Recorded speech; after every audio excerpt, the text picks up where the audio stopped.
1,400만 개인 투자자분을 위한 믿을만한 정보, 쓸모있는 정보, 가장 중요한 거는 역시 무엇보다 돈이 되는 정보라고 할 수가 있겠죠. 이런 것들 다 종합해서 알려드리는 시간입니다.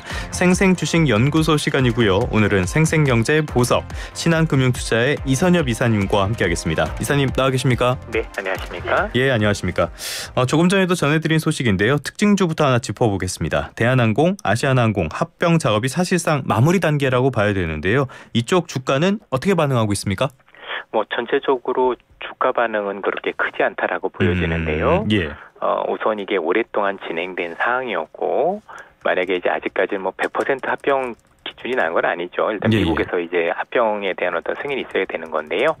물론 이제 그런 것들이 순차적으로 잘 진행될 거라고 지금 시장은 기대하고 있는데, 주가 측면에서 보면 불확실성에 대한 해소 이런 정도로 보시면 될 것 같은데 그런 점들은 일단 주가에는 대부분 반영이 됐다라고 보여지고요. 궁극적으로 이제 항공사들은 아시겠지만 주가에 대한 미치는 영향 자체가 첫 번째는 잘 아시는 것처럼 이제 여객 수요, 그러니까 이제 우리가 그만큼 많이 해외에 나가야 되는 게 일단 제일 중요할 거고, 두 번째는 이제 국제 유가도 굉장히 중요합니다. 항공 유가가 굉장히 중요하기 때문에 유가 안정, 그다음에 비행기를 대부분 리스, 즉 빌리기 때문에 이거 달러로 빌려서 달러 가치가 굉장히 중요하고요. 마지막으로 또 카고라고 해서 이게 또 항공 물류가 되게 중요해요. 이런 것들과 관련한 부분들이 주가에 영향을 미치는데, 어쨌든 최근에 주가는 괜찮았던 게 요 말씀드렸던 네 가지 요인들 환율 빼고는 다 괜찮았어요. 유가도 괜찮았고, 그렇죠. 그다음에 중국도 풀리면서 어쨌든 좋아지는 모습을 보이고 있고, 그리고 지금 말씀드렸던 물류 쪽만 하더라도 이제 합치면 세계 한 10위권 안에 11위 정도 되는 이런 어떤 규모가 되는 거잖아요. 그런 부분은 긍정적으로 보여지는데, 어쨌든 추가적으로 뭔가를 위해서는 앞서 말씀드렸던 네 가지 조건이 좀 형성이 돼야 좀 되지 않을까라는 측면에서 합병에 대한 여부보다는 이쪽을 조금 더 살펴보실 필요가 있겠습니다. 알겠습니다. 그러니까 합병보다는 업황을 조금 더 지켜봐야 될 상황이다. 그런데 궁금한 게요. 아시아나항공도 그렇고 대한항공도 그렇고 둘 다 상장사잖아요. 그렇게 이 두 회사가 합병을 하게 되면 주식은 어떻게 되는 겁니까? 나중에 거기에 대한 어떤 절차를 밟을 거예요. 합병에서 어떤 비율로 한다던가 이런 식으로 할 수도 있는 거고, 그런 점들은 향후에 나오면은 회사 측에서 어떤 결론을 내리지 않을까라는 생각이 좀 듭니다. 그죠? 예를 들어 가장 중요한 앞서 말씀드렸지만 합병 비율이라는 게 있을 거고, 그 비율에 따라서 몇 대 몇 이렇게 해서 일단 대한항공이라는 이름으로 남겠죠. 그러면서 전반적으로 이제 아시아나는 주식을 가지고 있는 분들은 이제 대한항공 몇 주를 이렇게 받아가는 그런 모습으로 진행될 가능성이 있다라고 보여지는데, 그런 부분들은 추가적으로 공시를 한 이후에 구체적으로 살펴보실 필요가 있겠습니다. 아시아나항공 주식 가지고 계시는 분들은 어떤 공시가 나온지도 잘 보시는 게 좋겠습니다. 자, 이제 본격적인 이야기로 들어가서요. 밤사이에 뉴욕 증시는 추수감사절 휴장이었고 이번 장도 절반장이죠? 예, 그렇습니다. 최근에 휴장 또는 이제 우리로 얘기하면 추수감사절 굉장히 큰 행사죠. 추석 같은 행사기 때문에 좀 쉬어가는 모습인 건데, 일단은 미국 증시가 쉬어가는 모습도 중요하지만 그 이전에 미국 증시도 최근에는 조금씩 변동성이 커지고 있는 모습이지 않습니까? 그만큼 그동안 좀 많이 올랐다라는 생각을 지울 수 없는 거고, 그러다 보니까 여러 가지 변수에 따라서 눈치를 보고 있는 것 같습니다. 변동성이 커지고 있다. 그래서 지금 뉴욕 일각, 월가 쪽에서는 이러다가 내년도에 한번 주식시장이 무너지는 거 아니냐 이런 전망도 나오고 있단 말이에요. 이사님은 어떻게 보세요? 무너지는 거를 단순 조정으로 볼 거냐, 아니면 추가 상승을 위한 어떤 발판으로 볼 거냐에 대한 어떤 정의가 필요하다고 생각을 하는데, 저희들은 만약에 내년에 쉬어간다라고 하더라도 그 쉬어가는 게 지금까지 진행됐던 시장이 마무리되고 하락 장세로 가는 시장은 아니고 뭔가 다시 오르기 위한 발판이라고 생각을 합니다. 그렇게 말씀드릴 수 있는 여러 가지 근거를 말씀을 드리면, 일단 트럼프라는 분이 이제 대통령에 취임을 하시고 나면 그 이후에 펼쳐질 것들이 일단은 감세 정책이라든가 아니면은 금리를 인하를 좀 많이 적용을 할 가능성이 높은데, 그리고 여러 가지 부분들을 감안을 하면 규제도 완화할 거고, 그럼 사실 거기에 따른 유동성들이 그 금융의 돈들이 많이 들어오게 돼요. 그래서 그동안 많이 올랐으니까 오른 것 때문에 조금 서너 달 정도 쉬어가는 거, 이런 얘기가 나오면 저는 그 얘기에 대해서는 상당 부분 동의를 하지만, 그런 것들이 제가 볼 때는 뭔가 끝났다라는 표현보다는 그래도 크게 오르기 위해서 뭔가 2보 전진을 위한 1보 후퇴 정도, 전 이렇게 받아들이고 있습니다. 쉬어갈 수는 있지만은 어떤 대세가 바뀌는 것은 아닐 것이다. 그런데 이런 식으로 계속 오른다면은 이게 결국에는 버블이 형성되는 거 아닙니까? 지금 그 우려가 가장 크고요. 실제 시장에서도 트럼프가 만약에 집권을 했을 경우 향후에 시차를 두고 버블 가능성이 굉장히 높지 않겠느냐라는 우려들이 굉장히 커지고 있는 게 사실입니다. 예. 저 역시도 그 우려에 대해서는 상당 부분 동의를 하고 있고 어쨌든 간에 중요한 건 그게 버블이면 실적이 안 나온 거지 주가로만 놓고 보면 오른다라는 건 여전한 사실인 거잖아요. 예. 그래서 뭐 나중에 크게 오르고 그 뒤에는 정말 크게 빠질 수도 있겠죠. 예, 그런 부분들도 저희들도 상당 부분 동의하는데 우선은 오르는 게 먼저니까 우리 투자자분들 입장에서는 어차피 주식이 오르고 빠지고는 반복하지 않습니까? 예.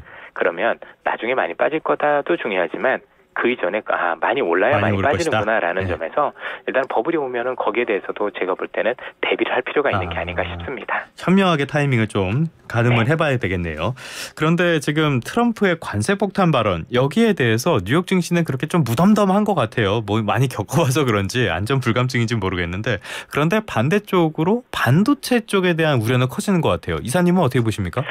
전체적으로 지금 반도체에 대한 우려는 계속 커지고 있는 건 맞는 것 같고요. 예. 그리고 어쨌든 간에 최근에 좀 많이 올랐었던 뭐 우리나라 기업들은 그렇진 않았지만 점에서 지금 미국도 여러 가지들을 보면 유일하게 지금 반도체 쪽만 되게 부진한 모습이에요. 네네. 그리고 실제 놓고 보더라도 향후에 일반 반도체와 관련해서도 시장 전망들이 좋지 않게 나오고 있는데 대체적으로 우리가 일반 반도체, 즉 레거시 반도체라고 불리는 그러니까 우리가 컴퓨터나 아니면 휴대폰이라든가 노트북에 들어간 반도체를 보통 레거시 반도체라고 하는데 이게 경제가 굉장히 글로벌적으로 좋지 않다 보니까 여기에 대한 수요가 좀 많이 줄어들고 있는 모습들을 보이고 특히 이제 중국이 저가로 많이 밀어내고 있는 것도 영향들이 되잖아요. 그러다 보니까 미국에는 반도체 관련 기업들 또 뭐 최근에 휴레 패커드라든가 이런 관련 어떤 하드웨어 업체들도 같이 안 좋은 모습을 보이고 있지 않습니까?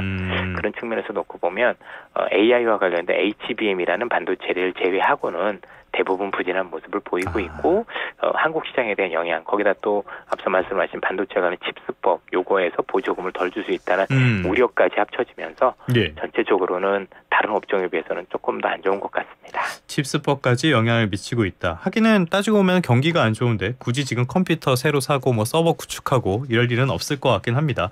그러다 보니까 국내 그 반도체 기업들의 주가도 좀 별로 재미가 없는 것 같아요. 오늘도 꽤 많이 하락하고 있는데 지금 상황은 어떻게 봐야 될까요? 우리 시장의 체력이 지금 사실 오늘만의 문제는 아닌 것 같고 특히 4분기 들어서 굉장히 좀 급격하게 체력이 안 좋은 모습을 많이 보이고 있어요.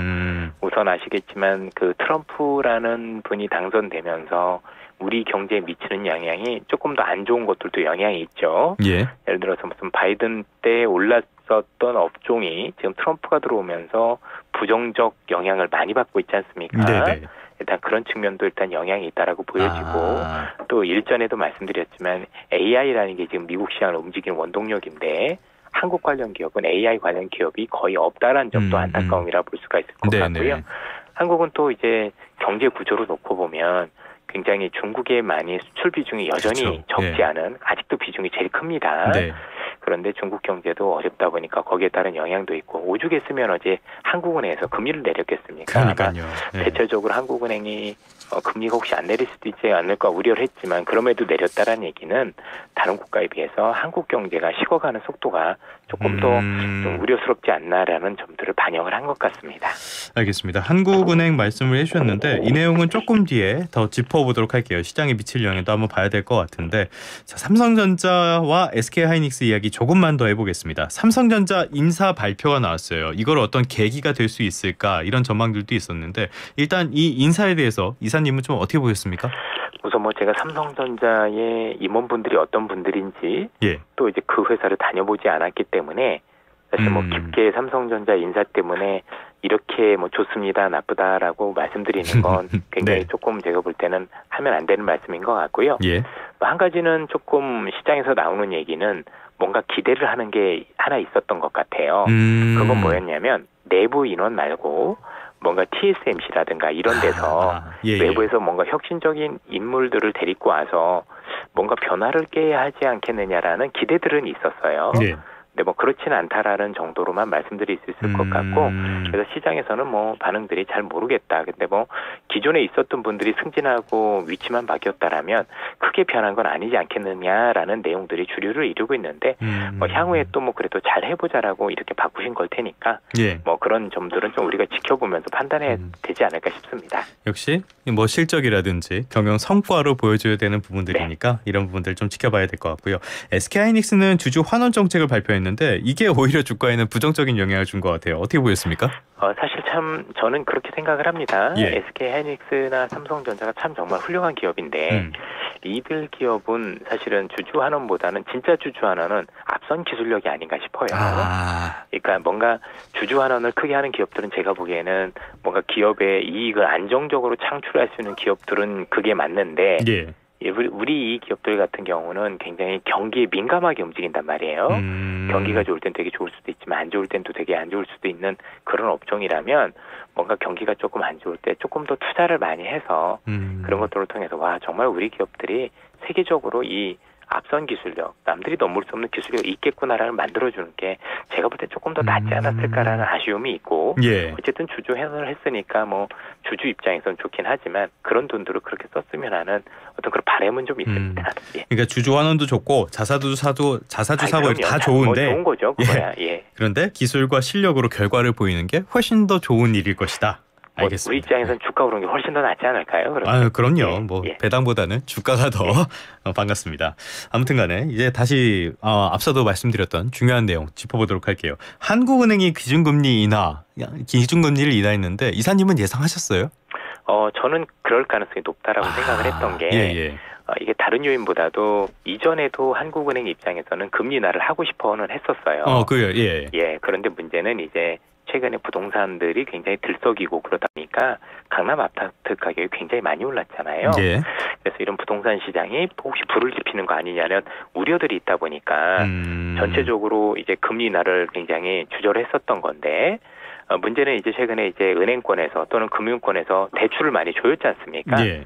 이런 대출들을 많이 조이고 그러면서 부동산 시장이 조금씩 안정되는 모습을 보이다 보니까 이제는 민생 경제를 챙겨야 되겠다는 쪽으로 많이 들어간 것 같고 또 트럼프 집권에 따른 어떤 경제 불확실성이 커지고 있는 상황이다 보니까 좀 뒤늦은 감이 없잖아 있지만 금리 인하를 통해서 우리 경제가 숨통을 트일 수 있는 여지를 좀 준 게 아닌가라는 생각이 듭니다. 여기까지는 좋은데 코스피를 봤을 때 어제는 뭐 이거는 기준금리 인하는 분명히 호재잖아요. 그런데 어제는 뜨뜻미지근했고 오늘은 급락세란 말이에요. 이렇게 시장에서 반응하는 배경은 뭘로 보십니까? 사실 금리 때문에 영향을 받았다라고 생각지는 않습니다. 어쨌든 뭐 우리나라 금리보다는 미국의 기준금리가 조금 더 우리한테는 더 중요한 영향을 미치고 있다라고 봐야 될 것 같고요. 전반적으로 놓고 본다라면 지금 그런 여지보다도 앞서 말씀드렸던 향후에 우리 경제를 놓고 봤었을 때 뭔가 참 돌파구가 보이지 않는다라는 단점들 이런 것들에 대한 부분들이 계속해서 시장에 반영이 되는 거 아닌가라는 생각이 좀 들고요. 전반적으로 외국인들이 좀 많이 이탈하는 모습을 보이고 있는데 뭐 환율적인 측면에서도 그럴 거고 왜냐하면 지금 여기서 원화가 조금 더 약세로 간다라면 외국인 입장에서는 환차 손을 볼 수 있을 가능성도 있기 때문에 그런 것도 있을 거고 환차손이라는 건 그러니까 그 나라 돈으로 바꿨을 때 손해가 난다는 그런 말씀이신 거죠? 예. 그런 점들도 있을 거고요. 그거보다는 제가 볼 때는 우리 경제에 대한 불확실성에 대해서 자꾸 우려를 하는 것 같아요. 그러니까 어제 금리를 왜 내렸을까 시장에서 생각을 해보면 사실은 이미 경제가 좀 안 좋으니까 그런 거 아니냐라는 얘기들이 반영된 게 더 크다라고 봐야 될 것 같습니다. 그렇다면은 이렇게 기준금리를 이사님은 예상을 하셨지만 일반적으로 시장에서는 예상을 못했기 때문에 예상과 다르게 기준금리 인하까지 했다는 거 이런 것들은 좀 중장기적으로 봤을 때는 증시에 오히려 부정적인 영향을 미치게 되는 거 아닙니까? 그게 이제 어떻게 되느냐인데 경제가 먼저 안 좋은 상황에서 내려서 모르겠는데 어쨌든 지금이라도 내린 것 자체는 다행이라고 생각을 해야 될 것 같고요. 그러니까 이제 뭐 사람이 아프면 어쨌든 늦어도 약을 줘야 되잖아요. 그러니까 이미 아팠으니까 약을 주는 거는 이미 잘했다라고 생각을 하는 거고 그래서 굳이 부정적으로 볼 만한 사안은 아니다라고 보여지는데 문제는 지금 우리나라 경제가 이게 금리만 내렸다고 해서 해결될 문제냐라는 데 고민이 많은 게 전반적으로 지금 시장과 관련해서 놓고 보면 결국 우리나라 기업들이 현재 미국과 중국 간의 이 갈등 속 또 어려워진 경제 상황에서 돌파구를 잘 찾을 수 있을 거냐에 대한 고민이 생길 거잖아요. 이러려면 우리 기업들도 굉장히 열심히 해서 기술적으로 굉장히 앞선 기술력 또는 경쟁력을 보여주는 것도 중요하지만 지금 미국과 중국과 일본을 보면 정치권이 나서서 지금 산업들을 살려주고 있거든요. 예. 진짜 대단하다 싶을 정도로 수십조 원씩 퍼부어서 반도체를 살리겠다, 산업을 살리겠다 날린 건데 우리나라 같은 경우는 사실 정치권이 크게 발목을 잡고 있는 모습이에요. 사실 뉴스를 예. 보면 경제를 살리겠다는 뉴스가 먼저 나온 적을 제가 언제 봤는지 기억이 안 날 정도입니다. 뭐 당연히 여야 간의 생각이 다를 거니까 여러 가지 면에서 충돌을 할 수밖에 없다라는 건 뭐 정치적으로는 당연한 일이지만 그럼에도 지금 우리 국가가 놓인 여러 가지 상황들을 놓고 보면 일단 우선적으로는 그래도 기업이나 경제를 살리고 다른 싸움을 하셔도 되지 않을까라는 생각이 드는데 현재 그렇지 못하고 다른 나라는 경쟁도 앞서가고 열심히도 하는데 거기다 정부까지 뒷받침되는데 우리는 그러지 못하면서 더 안타까운 모습을 보이고 있다라고 생각을 합니다. 뭐 우리 정치권에 대한 이야기를 하면은 뭐 한숨부터 여기까지만 얘기하겠습니다. 아무튼간에 지금같이 우리 증시가 방향성을 잡지 못하고 계속 부진한 이런 상황에서는 투자자라면 어떻게 대응을 하는 게 좋습니까? 올해는 좀 내년에 쉬어가야 되는 건가요? 기본적으로 사실 그 증시에 대한 투자를 하는 게 두 가지 방향으로 봐야 되는데요. 하나는 어쨌든 많이 빠지면 가격이 싸진다라는 장점이 있기 때문에 투자자분들이 있으면서 어떻게 하면 저가 매수를 나설까에 대한 고민을 해야 되는 거잖아요. 예. 그래서 시장보다는 그런 관점에서 뭔가 정말 많이 싸졌는데 내년에 뭔가 그래도 전망이 좋아 보인다는 업종이 있다라면 일단 그런 업종을 살펴보는 그런 어떤 그 시기로 한번 삼으셨으면 좋겠다라고 생각을 하고요. 예. 다만 지금 하락하고 있는 이런 게 지금 아쉬운 게 지금 미국은 좋은데 우리는 정말 많이 그렇죠. 빠지는 거지 않습니까? 그러면 이게 글로벌 시장의 문제가 아니라 우리만의 문제인데 혹시 이런 문제들이 혹시 구조적으로 벌어지는 거 아닌지 고민을 많이 해봐야 되고 그래서 제가 보기에는 뭔가 공격적으로 투자를 한다라는 것보다는 뭔가 그래도 자신 있게 이 기업을 살만한 생각이 든다라고 할 때 빼놓고는 제가 볼 때는 가급적이면 국내 시장에서는 매매를 현 상황에서는 자제하시는 것인지 조금 더 돈을 지킬 수 있는 방향이 아닌가. 사실 미국 시장이 이렇게 좋은데 이런 말씀 드리는 게 저희들 입장에서도 굉장히 난감한데 시장 전체가 이런 모습을 보이고 있고 또 지금 국내 투자자분들도 미국 시장이나 해외 시장을 경험해 보시면서 와 이거 우리나라 시장이 너무 제도적이나 이런 것들이 너무 아쉬운데라는 말씀 생각을 하시니까 해외 쪽으로 많이 옮겨가세요. 그렇죠? 그래서 해외 쪽으로 옮겨가신 분들을 저희들이 막을 수도 없는 것 같고 그래서 뭔가 좀 더 투자를 좀 더 적극적으로 하시겠다라면 국내보다는 해외 쪽에 조금 눈을 돌려보시는 것도 저는 좋은 방법이 아닐까라는 생각이 듭니다. 알겠습니다. 일단 국내 시장에 대해서는 당분간 보수적인 시각을 갖고 접근을 하시는 게 좋을 것 같습니다. 지금까지 신한금융투자 이선엽 이사님과 함께 금융시장을 둘러싼 다양한 이슈들 분석해봤습니다. 오늘 말씀 고맙습니다. 예, 감사합니다.